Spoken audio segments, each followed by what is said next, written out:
Hey guys, it's Jesse here with part 2 of my 3 of a perfect pair tutorial. Today I'm going to be discussing the chorus and the turnaround vamp for the tune. In part 1 of the video, which I have a link to, I discussed the verse section primarily, and that, what I like to call the spider fingers. That part. So today I'm going to be discussing the chorus and the turnaround, and I find, generally speaking, that this part is a little bit easier to play than the initial verse section of the tune.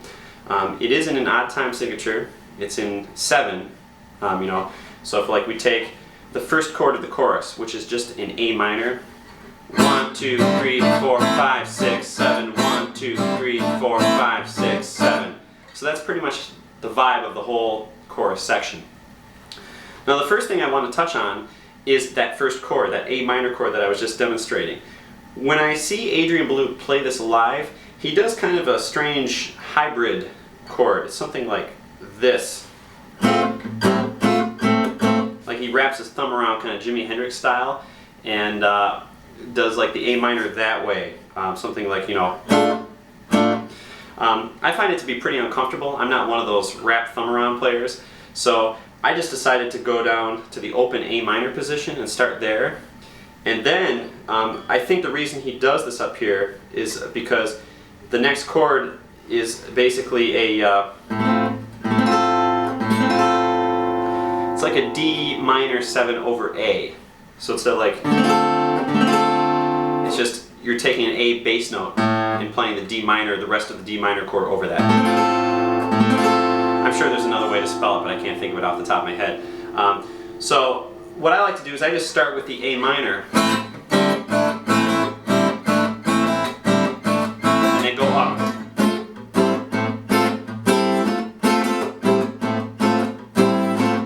Then, once we've completed that, it actually goes to a proper full D minor chord.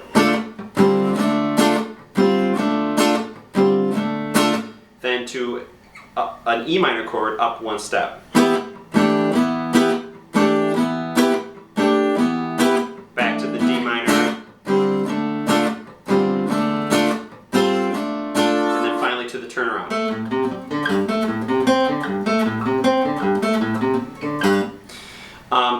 So let's talk a little bit more in depth about those chords and what I'm doing with those.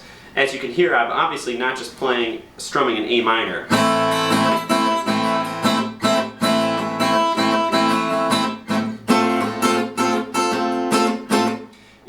I'm moving around a little bit. So what I'm doing is I'm starting with an A minor, then I'm just basically lifting off of the E and the A notes with my middle and ring finger, and I'm just playing open. Sorry.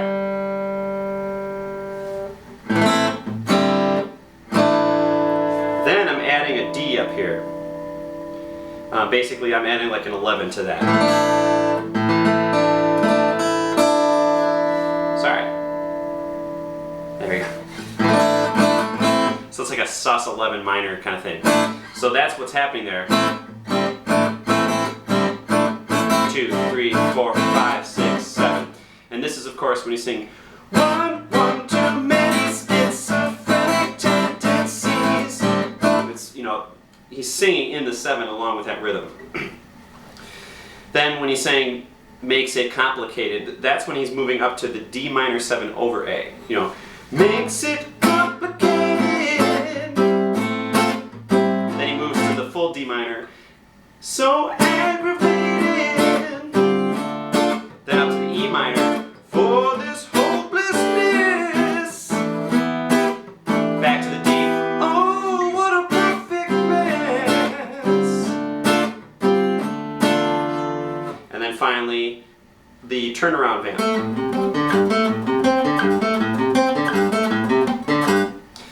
So that's essentially how that all, congeals together in one grouping.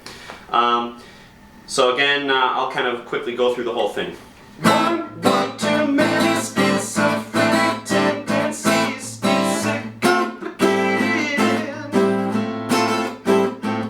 Gets us so aggravated.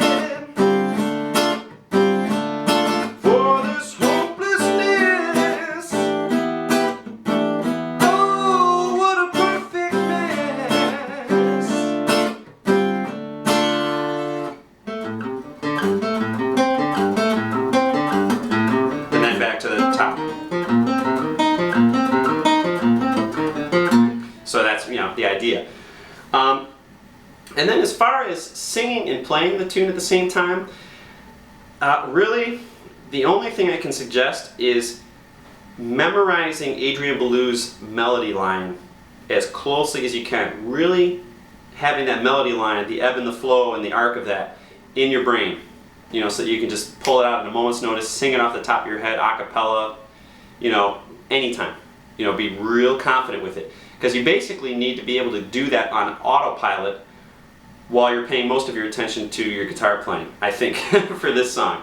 You know, and one thing that a lot of people have noticed about this song is that the melody line does not have a lot in common with the guitar part underlying, which kind of exacerbates the problem, you know, of playing these things and singing simultaneously. So one thing that's a little bit easier about it, though, in a sense, is that the melody line for the verse is kind of holding on to certain notes while the spider fingers action is happening. You know, like, you know, she's susceptible. So he holds that one note pretty much the whole time, you know, right until the very end.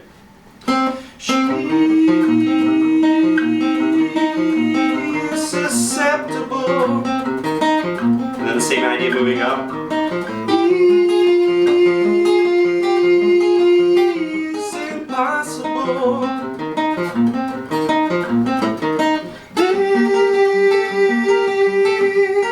They have no cross to bear. Of a perfect pair. So it's just having the confidence and the wherewithal to let that vocal melody happen regardless of anything else that's going on.